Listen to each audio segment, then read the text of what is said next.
Let's break down the strongest mortals in Dandadan because in a world where aliens invade and ghosts possess, the only thing standing in their way is a handful of humans. First on the list and last in the rankings is Manjiro, whose biggest achievement so far is doing headstands and talking to ghosts. He's a spirit medium who is also Granny Seiko's student. He lives in Tsuchinoko Shrine in Jiji's hometown. From what we saw, he wasn't anything special in combat power or other abilities. He wants to become a bootuber, which is Dandadan's version of YouTuber, but with more hauntings and less views. This guy helped with one exorcism, and that's the extent of his highlight reel. Next up we have Kinta Sakata. When we first met him, the idea of him saving anyone, let alone the world, looked impossible. But he did exactly that, more than once. He was introduced as a comic relief. He was a lazy guy who barely put in any effort in school, focused on sci-fi stuff and ogling at girls. But later he became an ally of Momo and Okaroon. He's got a passion, mechas. The kind of passion where you definitely own more robot model kits than socks. Later when the team was fighting against kaiju, his obsession came in handy. With his in-depth knowledge of mechas, Kinta molded Ayase House, which was fused with nanoskin into a full-blown mecha that fought the kaiju. We saw him using nanoskin again when they fought the space globalists later, and the pygmies in the Kozuka Knives arc. Next up in the 15th place we have Okaroon. Just when he was finally mastering his powers, he loses everything. But what happens next is one of the biggest surprises in the entire series. And it changes everything about how we rank him. When we first saw him, he was just a wuss. Apart from knowledge about conspiracy theories and UFOs, there was nothing useful about him. He barely had any strength, and without the Turbo Granny powers, he would be worse than both Kinta and Manjiro. Everyone thought he would end up at the bottom of the list once the Turbo Granny powers were gone. But then one school fitness test came to give us a big surprise. Turns out Okaroon is still kinda powerful. In the fitness test he outperformed the rest of the class with stamina to space. It isn't clear whether he developed any powers as a result of using Turbo Granny's powers, but I guess we'll see just how much Okaroon has changed as the manga goes on. Coming in at 14 is Ren Sawaki, one of those quiet characters who fade into the background, barely make a ripple, until they drop one of the wildest reveals in the entire story. She's a classmate, nicknamed the class rep because of always being the responsible type. Later she joins forces with Momo and Okaroon to battle the strangest paranormal enemies you can imagine. Her powers came from a Onbusan yokai, a ghost that used to cling to her back as a kid. But here's a twist, that yokai is actually the spirit of her childhood best friend, a girl she once dreamed of becoming an idol with, before tragedy struck. We saw her powers and actions against the Headless Dribblers, where Rin restrained the enemy just long enough for Koki to awaken her own abilities. She also stepped up during the Danmata arc, helping Okaroon, Momo and Unji survive one of the deadliest games of their lives. But there's just one little problem. If Rin can't sing, she's powerless. Just ask the fairy tale card yokai that shut her voice down mid-battle and left her stuck in the middle of a concert. Compared to Okaroon though, even with that flaw, she brings something he can't, in his current powerless state. At 13 we've got Gigi, Jyn, and Joji, whose real powers came out when he was forced by a yokai. He's Momo's childhood friend who reconnects with her after transferring to Kami High. At first he was just another ordinary guy. He didn't have any special bloodline or special fighting skills, he was just fit for his age. But everything changes when he becomes a vessel of the Evil Eye, a monstrous yokai that nearly destroys him from the inside out. So Gigi happened to be a high quality spirit medium, so basically every yokai that wants to possess a human would drool over him. So did the Evil Eye. After Gigi was possessed by Evil Eye, the first few days were rough. The Evil Eye's bloodlust constantly threatened to take over. I mean, it's almost like puberty, but instead of mood swings you get homicidal urges and glowing eyes. I mean, that's still just puberty. Anyway, with Seiko's guidance and the unshakable weirdness of his new friends, plus some regular hangouts with Okaroon, Gigi learned to suppress the beast, and this helped him unlock his own spiritual powers. In the exosuit alien invasion, he fused his own ki with Evil Eye's energy, inventing a rotational attack called Spiral Power, using sheer willpower and tactical timing to punch through enemy defenses and land crucial hits alongside Ayra.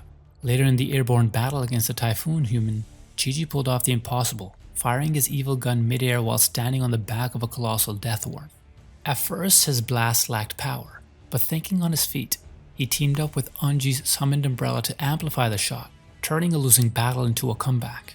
This makes Jiji special. It's not just the key attacks or the yokai strength, it's his emotional growth, his ability to adapt, and his refusal to be dead weight. Sure, his raw power isn't on par with top dogs just yet, but compared to someone like Ren, whose powers literally cut off if the music stops, Jiji does bring consistency, creativity, and real battlefield impact. At 12, we've got Takashi Murakami, the high school teacher. He's not a frontline brawler, but when it comes to sheer threat level, Murakami is the kind of enemy you don't see coming until your head's halfway through a basketball hoop. Everyone thought Murakami is just a teacher in the background, but behind that calm face is a man with hidden powers and a twisted side that no one saw coming. He was a teacher at Kami High who wanted to steal Momo Aasi's power, and he was ordered to do this by the mysterious puppet master behind the scenes that we are all trying to figure out. He tried to complete this mission by blackmailing female students, one of whom was Kuki Yukushid, whose powers he awakened using a white knife. But what really cements Murakami's spot on this list are the severed head dribblers, the yokai he commands that do exactly what the name suggests. They detach your head by slam dunking it through a basketball hoop. And yes, the only way to reverse it is to pass the head back through the hoop in reverse. I wish I was making this up, and I also wish it was a real sport. Oh wait, I think it is. I think it's called WNBA. In the actual battle, Murakami used the dribblers to ambush and overwhelm Momo's team, turning his students' lives into literal playthings. The sheer weirdness and brutality of his powers, and the fact that he almost succeeded, put him far above non-lethal fighters like Jiji. Next up at rank 11 we have Mika Adachi, who seems like your typical school teacher. She's strict, serious, maybe even a little uptight, but when things go completely off the rails, she steps up in a way no one expected, and it reveals a side of her that changes everything. She's a teacher working at Kami High who also works for the mysterious orchestrator. She is extremely devoted to her mother and is willing to go to great lengths to ensure that she's able to support her. She decided to work with counseling Germaine, who came in, seized Seiko's power in return for a wish that could help her mother get better. Additionally, she's willing to be humiliated. She was wearing a provocative bunny outfit for Murakami, hoping to earn money from it. It clearly shows how far she would go for her goals. She is really daring too. She attacks Seiko at the restaurant with her Jiangshi yokai power and almost caught the granny off guard. Almost. She also tricks Murakami and steals his power from him when he's attacked by the Lord of Flies. Coming in at 10 is Ayra Shirai. Some people get powers and save lives, but Ayra went and said, "I'm the chosen one." If confidence was a weapon, Ayra would have wiped out humanity by accident and blamed it on destiny. She awakened her abilities after she touched Okarun's testy bestie, or the ball that he lost. And from that moment on, she developed a full-blown messiah complex, convinced that she's destined to save the world from evil. Naturally, she also decided Momo, who's clearly stronger, is actually a demon that must be stopped because, Delulu logic. But here's the thing. Once she unlocked the powers of Acrobat Silky, Ayra went from delusional to dangerous. During the exosuit alien invasion, Ayra stepped up, dodging projectiles, restraining enemies midair, and coordinating with Gigi and Mr. Mantis Shrimp to prevent a full-scale alien takeover. Her breakthrough moment comes when she combines the power of words with her hair technique to unleash the Pirouette Nobel Drill. It's a spiral hair attack strong enough to pierce the armor of the missile exosuit alien. In the severed head dribbler incident, she was trapped in empty space with Ren and Koki. She took command, physically shielding Mai from attacks while using her hair to fend off the dribblers. Even after taking serious damage, she refused to back down, helping Ren and Koki awaken their abilities by sheer determination and leadership. But she does have weaknesses. Her style relies heavily on speed and mobility, as you could see when she was nearly taken down after being bound by Serpo. If her movement is hindered, her effectiveness drops fast. Later on, she even learned to boost her hair-based attacks using the power of words, adding a mystical punch to her already flashy arsenal. Compared to Mika Adachi, whose power leans more on deception, Ayra brings consistent frontline strength and speed. At number 9 is Kuki Yukushid. She's the perfect example of what happens when you give power to someone who never wanted it in the first place. She's a skilled pianist and another student at Kami High. The full range of her powers aren't shown yet. She began as an antagonist. Her powers were awakened by Murakami, the gym teacher, using a Kozuka knife. This allowed her to see the pygmies and control them. It is important to understand that she was blackmailed into everything she did by Murakami, who threatened to share her undress pictures if she didn't comply. Nothing says high school experience like getting superpowers via blackmail. Initially, her powers revolve around the minuscule creatures known as pygmies, who follow her wherever she goes and protect her when she's in danger. We see them when she trapped Okaroon, Ayra, and Momo in close space. The pygmies tried to stitch them to death, but that's just a limited range of her abilities. The full range of her powers are shown when she returns to playing the piano. Her actual ability is to summon and control small living things, mainly flies, with her power being dubbed as Lord of the Flies. She used that power to deal with the headless dribblers and save the whole team in a single move. The only weakness of this power is that it depletes her stamina while she is using it. At 8 is Unji Zuma. When he moves, the entire battlefield shifts. What's driving him is the ghost of someone he couldn't save. And when that power finally erupts, it's nothing short of devastating. He's the leader of a gang of outcasts from various high schools. After he obtained the Gintama, he willingly entered the Danmara to save the guy who got stuck inside. His powers came from the yokai Umbrella Boy, who was Unji's younger brother before his untimely death. Similar to Okaroon and Ayra, Unji's activation of the yokai powers manifests as a mask. His powers gave him an increase in strength and speed. We saw this during the castle siege in Danmara, where he knocked down an entire group of archers with a single kick. He was also shown throwing his umbrella with enough force to break through another group. His main powers are that he can wield umbrellas that can fire off shockwaves that destroy anything in its path. When he fell under the possession of the Fairy Tale card, he was able to fully unleash the powers of Umbrella Boy. In this full power form, he has a single umbrella which he would use to unleash multiple rounds of shockwave blasts. He was also able to fly using the shockwaves to propel himself. The only drawback is that he's limited to 2 umbrellas, and once both are opened, they disappear, and you would have to take time to recharge. At 7th place is Momo Aasi. A full power Momo would definitely rank much higher on this list. She's smart, fearless, and physically gifted, but the real reason Momo is dangerous is because we've only seen a glimpse of what she can actually do. After becoming friends with Okaroon, she ended up awakening her psychic powers after being abducted by aliens. Right after she awakened her powers, she was able to suppress the possession of Okaroon by Turbo Granny. This allowed him to use Turbo Granny's powers. In fact, that's how he used those powers for the first time. We also saw her incredible durability when she was attacked by the Flatwoods monster. Despite being smashed into a wall hard enough to make a crater, she ended up with only a few scratches. I mean, the girl can take a hit. She also has an intellect that is so advanced that she's able to trick spirits, aliens, and cults. Her main power, the one she uses all the time, is psychokinesis, which manifests as 2 large invisible hands that are extendable and can latch onto any aura that she perceives, allowing her to manipulate her target with her hands.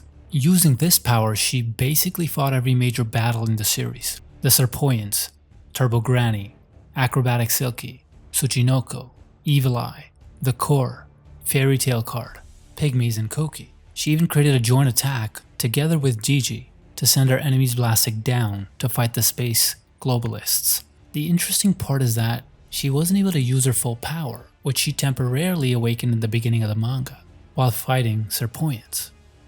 At 6th place is Jiji, but possessed by the Evil Eye. Compared to Momo Aasi, who's still unlocking her full power, Evil Eye Jiji has already showcased speed, durability, battlefield control, and terrifying aggression, and his possessed form has to be ranked separately because he becomes a completely different person once he transforms. Because of Jiji's spiritual talent, this transformation gives Evil Eye enhanced strength, speed, and reflexes, enough to keep up with Okaroon in his Turbo Granny mode.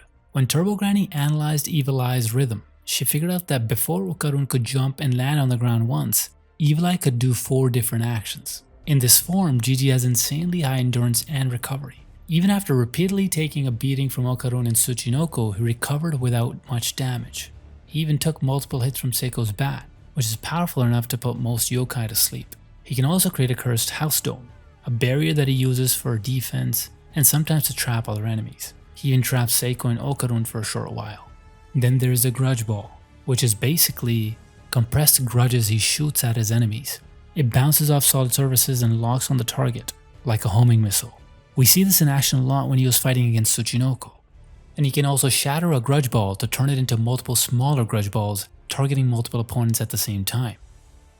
And number 5 is Pyasi. He's the Shikamaru of the Dandadan universe, only he has a cooler transformation. We don't know much about him, but from what we do, just his control over the battlefield, versatility, and no visible weakness He easily beats Evil Eye. Pyasi is a cursed object collector and the partner of Kashimoto. We first see him when he came to meet Seiko and took the cursed trunk from her, only to get ambushed by a Jiangshi and an Iron Minotaur. The fight was the only screen time he got, and we got a good look at what he's capable of. He can melt into shadows, cloak himself in darkness, and can transform into a twisted inhuman figure. In this transformation, he has a horned head, beaked mouth, and slitted eyes. He can also stretch his limbs and use the razor-sharp talons to fight his enemies. And on his back he got tendrils made out of shadows. He can manipulate shadows across any surface. His signature move, sweeping the darkness, sends a spike shooting from the floor straight through his enemies, from the crouch to the crown. He can also dive into his own shadow, zipping across a battlefield and reappearing anywhere, anytime, to strike. The best part of his abilities is at the first glance. You'd think light would be the weakness of his shadow powers, but surprisingly it's the opposite. The more spotlight he has on him, the stronger he becomes. In fourth place we have Kashimoto. He's another cursed object collector who came along with Pyasi to meet Seiko. He speaks in legends, deals in cursed objects, and burns his enemies until they freeze. And he's the one Seiko asked for help about curing Momo's pygmy condition. I mean, if one of the most senior spirit mediums like Seiko asked him for help, you know he's a big deal. And his performance in a fight matches that status. When Jiangshi and the Minotaur ambushed their lunch meeting, Kashimoto used the power of his guardian spirit, a phoenix, to summon flames. But instead of burning, they froze the opponents. These flames are so cold they can reach absolute zero temperature. That's the temperature where even molecules stop moving. So, while Pyasi can restrain his opponents with his shadows, it doesn't have the same level of control as these freezing flames. The flames are not just limited to ranged attacks. When using his powers, he was strong enough to send the Iron Minotaur, known for its physical abilities, flying, and this brute force is on par with Pyasi or higher. Coming in third place is Turbo Granny version Okaroon. And honestly speaking, the guy could have ranked anywhere on this list from top to bottom based on which chapter Okaroon were ranking. His strategy in the early days was basically hit fast, run faster, pray. But after getting his powers from Turbo Granny, he could outrun enemies and hit them with incredible speed and power. At first, he could barely control it. Whenever he used it, he would run out of stamina pretty quickly. With some little tricks and perfect timing, even the weak yokai could have taken him down. But after continuously fighting with different species, his strength increased. Eventually, he got into his all-out mode twice in a row. We also see his true level in the Cursed House arc. He ripped the head off the Tsuchinoko with one clean hit. Even though he had some trouble fighting with Jiji in his Evil Eye mode, he improved again mid-battle and defeated him. Later in his fight with Exosuit aliens, he got wrecked. He was beaten so badly his soul temporarily left his body. But after learning the spiral movement by traveling through telephone lines, he became stronger and took down the space-carving Exosuit along with Momo. And with his powers, we also see his battle awareness and teamwork improve with every single battle. Now that he gave those powers back to Turbo Granny though, we don't know how he's going to evolve. And that's not even the biggest mystery surrounding him.